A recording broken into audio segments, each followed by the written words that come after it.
बोलिए राधा माधव सरकार की, पूज्य श्री भाई जी महाराज की, पूज्य श्री राधा बाबा, पूज्य मैया की, अपने प्यारे भैया की, पूज्य दादा की, भक्त वत्सल भगवान की।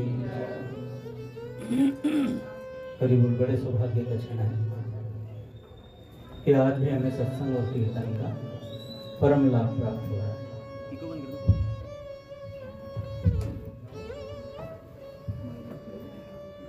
पहले पूज्य राधा बाबा की कुछ उपदेश, उसके बाद एक भक्त चरित्र।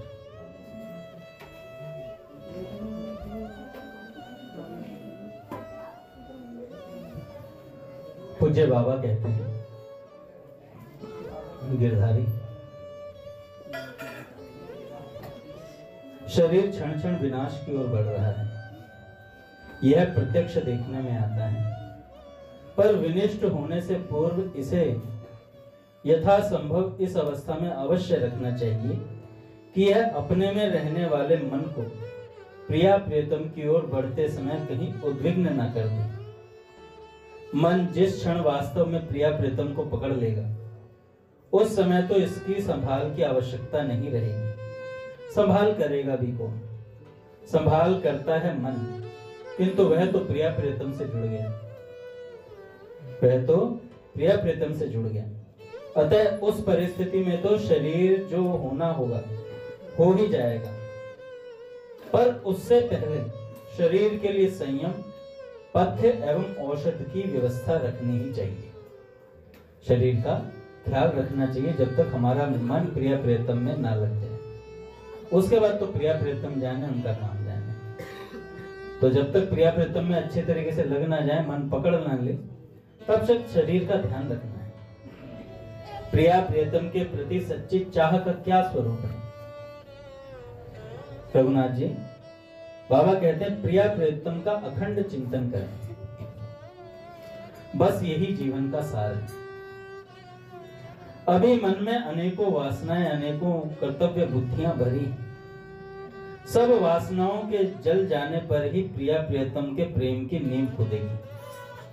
सब वासनाओं के जल जाने पर ही प्रिया प्रियतम के प्रेम की नींव खुदेगी।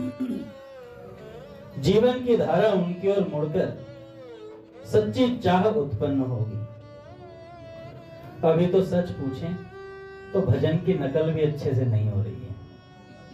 अभी तो सच पूछें तो भजन की नकल भी पूरी नहीं हो रही है।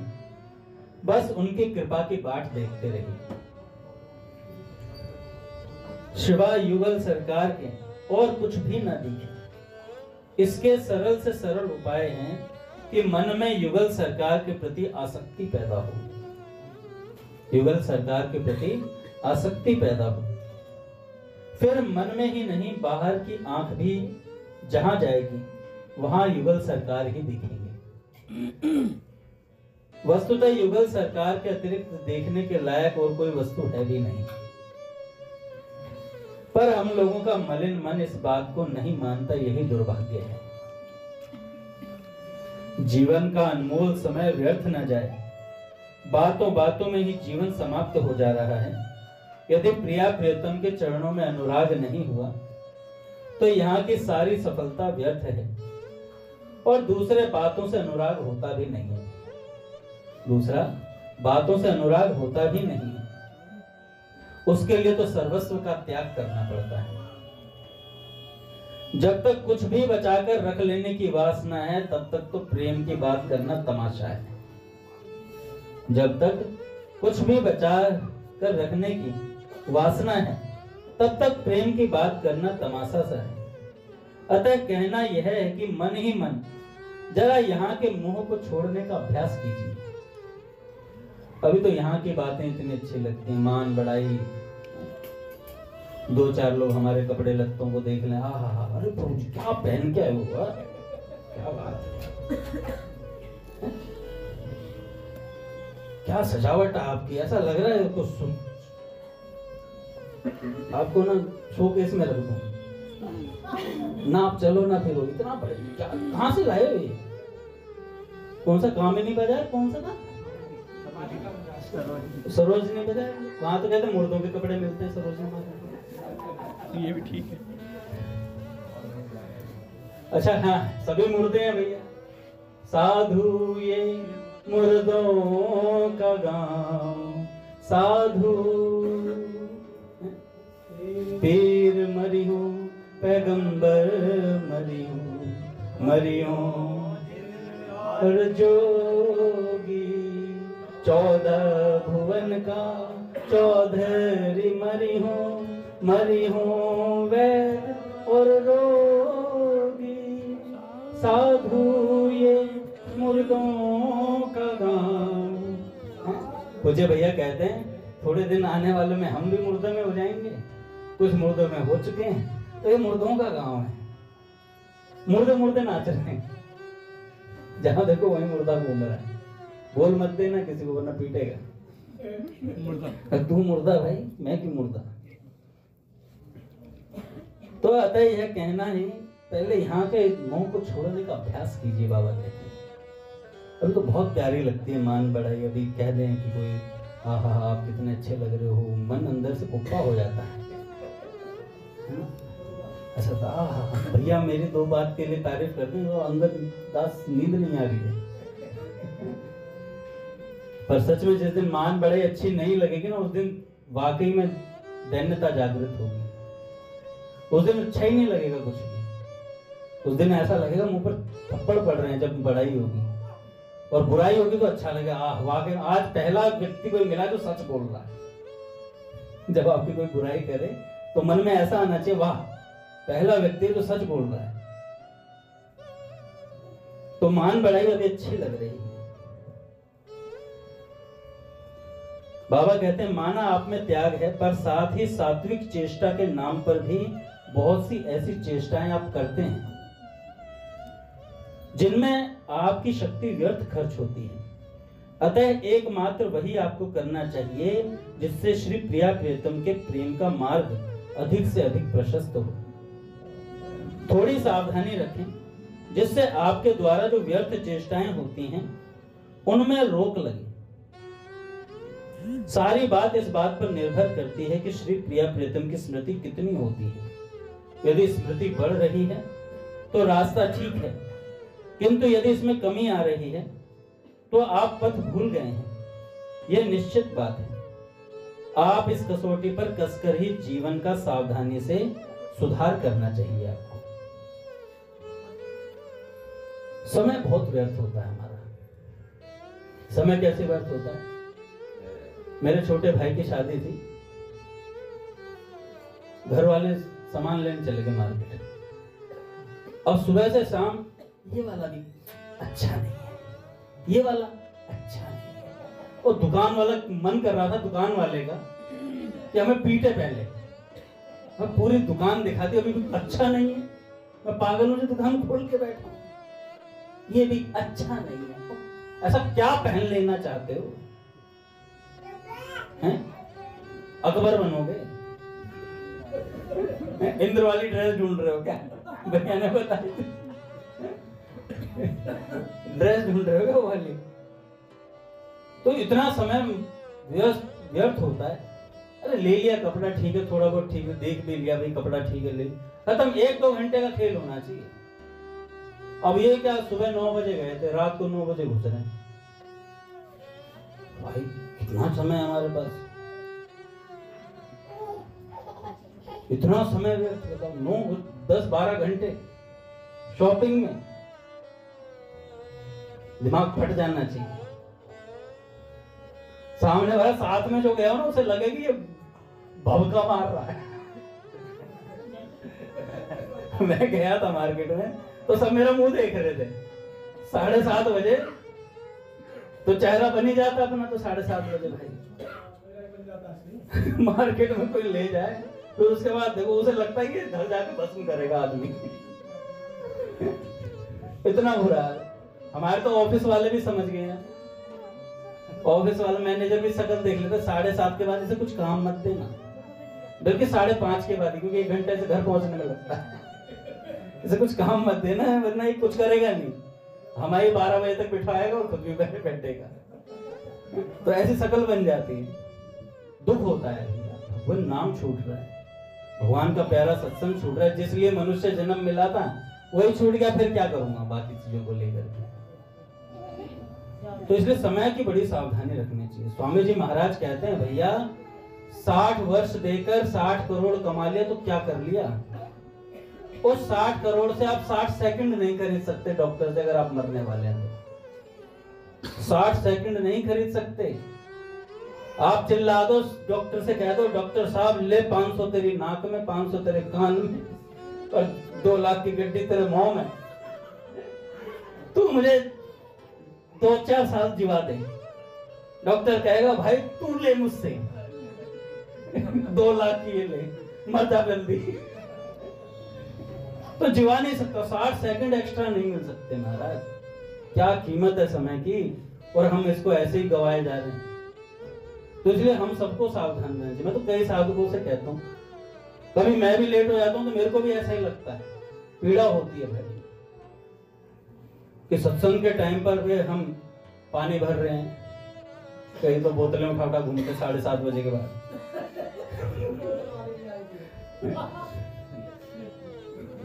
अभी भी नहीं आया, पानी भर रहे हैं। तो समय को देखिए जरा, क्योंकि ये बहुत कीमती समय है। कोई घर वाला हमारे समय को वापस नहीं ला सकता। मेरे पापा जब थे 10:30 बजे घर जाता, 11 बजे घर जाता, आगे पंडित जी जाटों के घर में पंडित आ गया है। मैं कहा ठीक है आशीर्वाद ले लो बेटा, आशीर्वाद ले लो। तो ऐसे ही चलता था भाई, लोगों को सुननी पड़ेगी। देखो भाई भगवान की प्राप्ति का कारण भैया उन्होंने शरीर दिया, उससे हमें भजन करने का मौका मिला, और उसी अगर ये समर्थ हो गया हमने भगवान की प्राप्ति कर ली तो 21 पीढ़ियां तरेंगी हमारी, 21 पीढ़ियों का कल्याण होगा। तो ये ना सोचे केवल हमारा ही जिम्मा है हमारे ऊपर, 21 पीढ़ियों को तारना है भैया। इस बार खूब अच्छे से भजन करें, दवा करें, राम राम राम राम राम राम राम राम राम राम। और करना क्या है, खाली बैठे हैं, सच बता रहा हूँ 24 घंटे में से 23 घंटे आदमी खाली है, फालतू का काम ज्यादा है। ये मैं नहीं कह रहा, भाई जी कह रहे थे सत्संग कि ज्यादातर समय मनुष्य व्यर्थ बातें करता है, व्यर्थ चर्चा करता है, इसलिए उसका समय जाता है। उस समय में वो नाम ले सकता है भगवान का, भगवान की वार्ता सुन सकता है, चर्चा सुन सकता है। बाबा एक सज्जन से कहते हैं आप वृंदावन में रह रहे हैं, ये बड़ा सौभाग्य है तुम्हारा। एक सज्जन से बाबा ने कहा, पर वृंदावन में रहकर आप दूसरों की त्रुटि रूप गंदी बातों को देखने के लिए समय क्यों लगाते हैं? मेरी तो प्रेम भरी राय है कि जहां कहीं भी, जिस स्थान में, जिस मंदिर में बुरी बातों को देखने सुनने का मौका मिले, वहां जाना आप स्थगित कर दें, ना जाएं। सर्वत्र आपको यदि यही मिलता है तो जिस मकान में हो उसी में रहकर भजन करें, पर राग द्वेष से बचें। उसी को प्रिया प्रीतम का मंदिर मानकर उसमें कण कण में उनकी भावना कीजिए। वे वहां हैं ही, आपको इसलिए नहीं दिखते कि अभी उन्हें देखना ही नहीं चाहते हैं।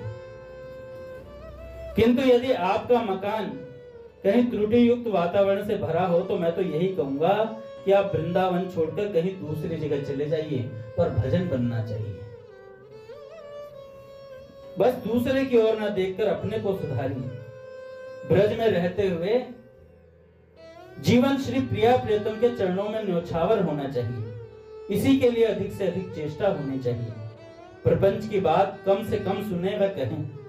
अपना अधिकांश समय भजन पाठ, श्री विग्रह दर्शन, श्री रास दर्शन, वृंदावन में रहते थे ना सज्जन, लीला श्रवण करें और प्रिया प्रीतम के नाम कीर्तन में ही समय बीते रहे। प्रिया प्रीतम में मन लगने में दृढ़ निश्चय की कमी है।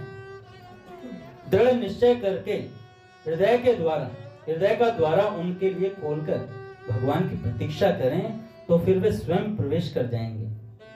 वे आपके हृदय द्वार पर न जाने कितनी बार आते हैं, पर द्वार को बंद पाते हैं। अरे यार, दरवाजा बंद है, मैं इसके हृदय में कैसे जाऊं? अथवा खुला भी होता है तो वे देखते हैं उनके लिए तो वहां स्थान ही नहीं है। आदि से अंत तक, ऊपर नीचे बाहर भीतर सर्वत्र संसार भरा है। फिर भगवान कैसे प्रवेश करें, और प्रवेश करें भी तो कहां ठहरे। इसलिए आवश्यकता है द्वार खोल दें, अर्थात सच्ची इच्छा मन में जागृत करें कि मुझे एकमात्र प्रिया प्रियतम की आवश्यकता है, उनके अतिरिक्त मुझे और कुछ भी नहीं चाहिए। तथा उनके लिए हृदय में स्थान बनाइए, हृदय में निरंतर उनका ही चिंतन बना रहे, निरंतर उनके लिए आसन तैयार होता रहे। भूल जाइए संसार को, उसके स्थान पर स्मरण कीजिए। कल कल करती हुई कालिंदी जमुना जी प्रवाहित हो रही है। तट पर परम मनोहर दिव्य अति दिव्य एक कुसुमित कदम्ब का वृक्ष है। कदम्ब के नीचे परम सुंदर मणिमय वेदी है। उस वेदी पर कदम्ब की एक परम सुंदर टहनी पर अपने कर कमल में धारण किए श्री युगल सरकार अवस्थित हैं। उनके श्री अंगों के सौंदर्य से कदम्ब, कालिंदी, वन उपवन सभी उद्भासित हो रहे हैं। उनके अंग सुवास से सारी वनस्थली सुवासित हो रही है। ऐसी झांकी से मन को निरंतर भरते चलिए, फिर वे वन विहार करते हुए आपके हृदय मंदिर के द्वार पर आ जाएंगे। मैं श्री कृष्ण लीला देख रहा था टीवी में, तो भगवान बाल कृष्ण को जब वन में जाते हैं, बाबा के पीछे, नंद बाबा के पीछे पीछे, तो वन में जाता है तो वहां की वृक्षावली अपने स्वरूप में प्रकट होकर प्रभु को प्रणाम करते हैं। जमुना जी के पास जाता तो जमुना जी कहते हैं आज प्रभु बड़े दिनों में दर्शन के लिए देने के लिए आए। किसी वृक्ष को देखते हैं, तुलसी जी, वृंदा देवी प्रकट हो जाती है कि प्रभु बहुत दिनों में दर्शन दिया आपने, बहुत दिनों में दर्शन दिया आपने। तो ऐसे सारा वन, वृंदावन, हर प्रत्येक चीज वहां सजीव है, कुछ भी जड़ नहीं है वहां पे। सब चीजें भगवान को प्रणाम करते हुए चलती हैं। कल मैं एक लीला देख रहा था, उसमें दाऊ दादा ना ठाकुर जी को कह देते हैं कि तू यशोदा मैया का बाल लाला ना है, तो मैया मोए दाऊ बहुत खिजाए, तो खिजा देते हैं भाई अच्छे से। तो दाऊ जी खिजा देते हैं, तुझे महाराज जी, महाराज जी आइए आगे, महाराज जी आगे आसन लगा दिया, आइए महाराज।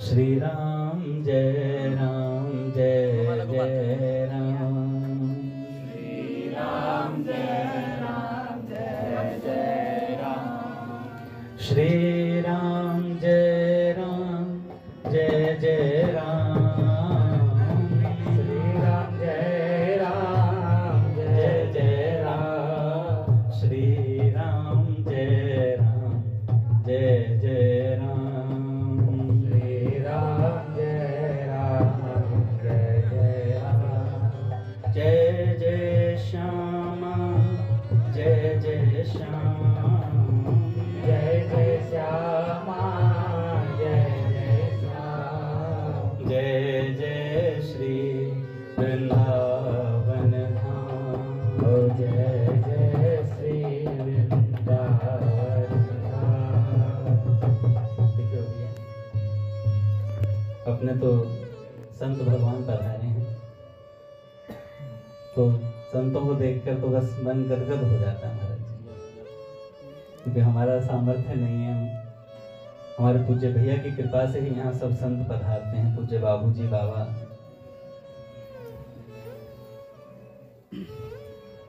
महाराज जी कुछ शब्द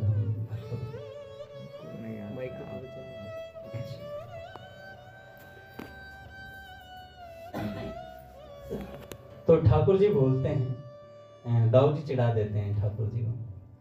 दाऊ जी कहते हैं तू यशोदा को बालक नहीं है, क्योंकि तेरा रंग तो देख ले एक बार, ना नंद बाबा से मिलता है ना मैया से मिलता है, तो सांवर हुआ। तो बाबा भगवान नाराज हो जाते हैं। भगवान कहते हैं कोई बात नहीं, हम अपनी मैया के साथ घर पर ही रहेंगे, हम नहीं जा रहे गोचारण के लिए, अब आप ही प्रधान हो इसकी। तो दाऊ चिढ़ाकर चले जाते हैं। तो यशोदा मैया के पास जाके ठाकुर जी रुदन करने लगते हैं। ठाकुर जी कहते हैं कि मैया ऊँ करके रोने लगते हैं। मैया कहते क्या बात हो गई? तो मैया कहती पूछती है बार बार, तो ठाकुर जी रो ही रहे होते हैं। तो ठाकुर जी कहते हैं मैया आज मुझे पता चल गया मैं तेरो लाला ना आई हूँ। तो मैया कहती किसने कही तुझसे? फिर बाबा आते हैं, बाबा से भी कहते हैं बाबा हम तुम्हारे लाला नहीं हैं। बाबा कहते हैं कैसी बात कर रहा है, क्या बात हो गई, कानू किसने तुझे कुछ कह दिया क्या? तो बहुत पूछते हैं तो कहते हैं दाऊ ने कही हमसे। तो इतनी बात बोलते हैं तो यशोदा मैया साथ में ले जाती हैं, साथ में ले जाती है और वहां पर गौ माता को दिखाती है कि देख ये गौ माता है, इनके बालक को रंग देख, वो थोड़ा सांवला होता है।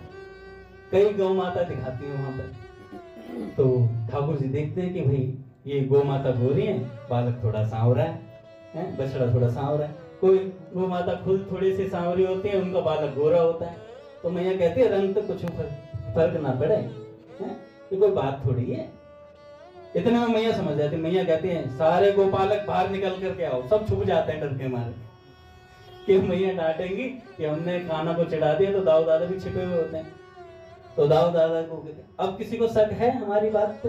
यशोदा मैया कहती है दाऊ दादा नहीं नहीं, हम तो अपने छोटे भैया से मजाक कर रहे थे, हमने तो इसलिए कह दी थी, छोटे भैया से मजाक कर रहे थे।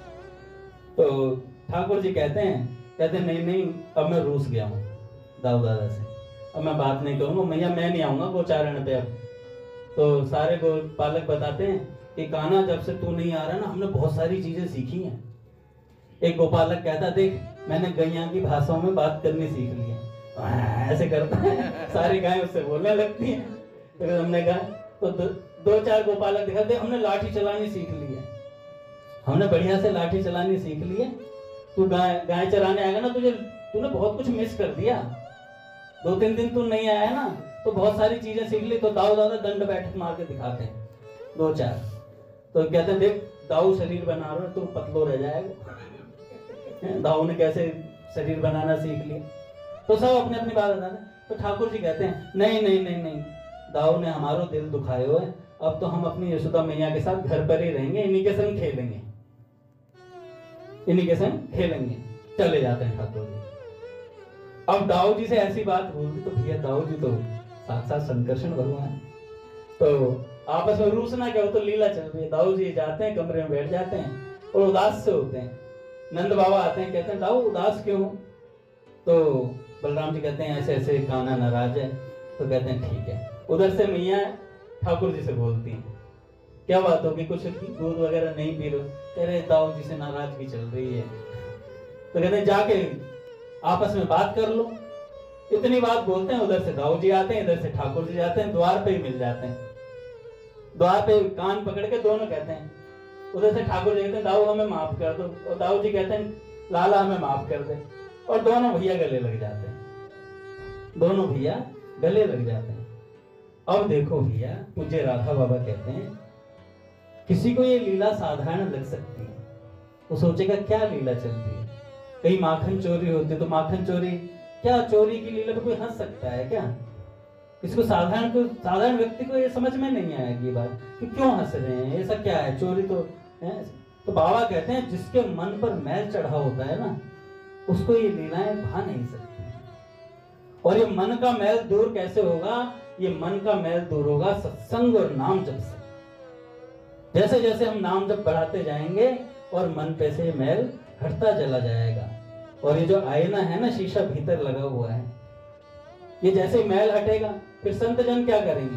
सत्संग के माध्यम से इसके पेंच कस देंगे, तो ये हिलना डुलना बंद हो जाएगा। जो मन हिलता डुलता है ना, ये हिलना डुलना बंद हो जाएगा। फिर बाबा कहते हैं फिर देखो, फिर लीलाओं का दर्शन प्रकट होगा आपके सामने, एक से बढ़कर एक लीलाएं आपके हृदय में आती चली जाएंगी। आगे बाबा कहते हैं कदम्ब के नीचे परम सुंदर मणि में वेदी है, उस वेदी पर कदम्ब की एक परम सुंदर टहनी अपने कर कमल में धारण की श्री युगल सरकार अवस्थित है। उनके श्री अंगों के सौंदर्य से कदम्ब, कालिंदी, वन उपवन सभी उद्भासित हो रहे हैं। उनके अंग सुवास से सारी वनस्थली सुवासित हो रही है। ऐसी झांकी से मन को निरंतर भरते चलिए। फिर वे वन विहार करते हुए आपके हृदय मंदिर के द्वार पर पधारेंगे। उनके द्वार उन्मुक्त मिलेगा, जब प्रभु को हमारे हृदय का द्वार उन्मुक्त मिलेगा, वे झांक कर देखेंगे, सर्वत्र उन्हें अपनी ही छाया नाचती दिखेगी तथा कौतूहलवश वे उस छाया को केवल एक बार छू लेंगे, फिर तो छाया उन्हीं का स्वरूप बन जाएगी। आपके चिंतन की झांकी वास्तविक दर्शन की झांकी बन जाएगी। आप सदा के लिए कृतार्थ हो जाएंगे। पर यह बातों से नहीं होता। बाबा कहते हैं पर यह बातों से नहीं होता, यह होता है करने से। पूज्य श्री भाई जी सत्संग में कहते हैं कि भगवान की कल्पना भी भगवान है, भगवान की कल्पना भी भगवान है। तो जीवन में एक बात कर लेने पर सारा दुख मिट सकता है। बाबा कहते हैं वह बात है भगवान की कृपालुता पर विश्वास कर लेना। सच मानिए, जैसे सूर्य में अंधकार देने की शक्ति नहीं है, वैसे ही विनोद की भाषा में यह कहा जा सकता है कि भगवान में किसी का अमंगल करने की शक्ति नहीं है। उनका प्रत्येक विधान कृपा से भरा होता है, चाहे उसका स्वरूप बाहर से कितना भी भीषण क्यों ना हो। इसलिए आप किसी भी परिस्थिति में घबराएं नहीं। शरीर बीमार हो रहा है, यह बात बाहर से बड़ी दुखद प्रतीत होती होगी, किंतु इस बीमारी के पर्दे में प्रभु का कितना मंगलमय विधान काम कर रहा है, इसकी कल्पना भी आपको अथवा किसी को होनी कठिन है। इसके अतिरिक्त शरीर को जिस दिन जाना होगा उस दिन लाख प्रयत्न करने पर भी चला ही जाएगा, और उस निश्चित तिथि के पहले यह कभी जाएगा ही नहीं। इसलिए शरीर के जाने की चिंता तो सर्वथा छोड़ देनी चाहिए, बल्कि बार बार बराबर यह भावना करें कि भगवान का जो विधान होगा वह मंगल के लिए होगा। उनके हाथ में मेरा जीवन समर्पित है, फिर मुझे क्या चाहिए। जीवन का प्रत्येक क्षण प्रिया प्रियतम के चिंतन में बीते, इसके लिए खूब चेष्टा करें। इस अनमोल जीवन के समाप्त होने से पूर्व ही श्री प्रिया प्रियतम को मन में बसा लिया, तब तो सब कुछ कर लिया, नहीं तो सब कुछ करके भी जीवन व्यर्थ ही समाप्त हो गया। यह सर्वथा सच्ची बात है। भगवान की स्मृति निरंतर बनी रहे, इसी में जीवन की सफलता है, इसी के लिए चेष्टा करनी है। अनमोल जीवन को दूसरों की पापमयी बातों को देखने सुनने में मत खोइए। दूसरे के दोषों की ओर से दृष्टि मोड़कर प्रिया प्रीतम के चिंतन में मन लगाइए। यही सार है। बाबा कहते हैं बहुत आसानी से हो सकता है, अगर करना चाहें तो बहुत आसानी से हो सकता है। कैसे? बाबा ने कहा जब भी माला जपने बैठे, हरे कृष्ण महामंत्र किया, जो भी आप मंत्र जपते हैं, तो मंत्र जपें, उसके बाद एक धारणा कीजिए कि कदम्ब के वृक्ष के नीचे प्रिय प्रीतम खड़े हैं। फिर बोलिए हरे कृष्ण कृष्ण कृष्ण हरे हरे, हरे राम राम राम हरे हरे। प्रिय प्रीतम एक कदम्ब के वृक्ष के नीचे खड़े हैं। एक सेकंड के लिए अगर ध्यान हुआ, ये धारणा हुई, और बाबा ने कहा कि इस तरीके से अगर 3 माला आपने प्रारंभ में करनी शुरू कर दी और फिर इस प्रकार 16 माला होने लगी, तो फिर तो अद्भुत कार्य हो जाएगा, फिर तो अद्भुत कार्य हो जाएगा। बाबा ने कहा कि मन अगर उछटे, कई बार क्या होता है नाम जप से मन उचट जाता है, फिर सत्संग में लगता है सत्संग से मन उचट जाता है, यार बहुत सत्संग सुन लिया। हम जो कलयुग जीव हैं, यहाँ बैठे हुए हैं, बाहर कार्यरत रहते हैं, ऑफिसों में काम करते हैं, तो मन उचट जाता है कई बार। फिर मन करता है यार कुछ दूसरा देख ले, थोड़ा एंटरटेनमेंट कुछ और हो जाए, थोड़ा एंजॉयमेंट कर ले, है ना। नाम जप करने यहाँ से सत्संग सुन के ही जाते हैं, हाँ 1.5-2 घंटा सत्संग सुन लिया, अब थोड़ा कुछ और देखें, कुछ और क्या देखें, है ना। मन ऑप्शन देता है।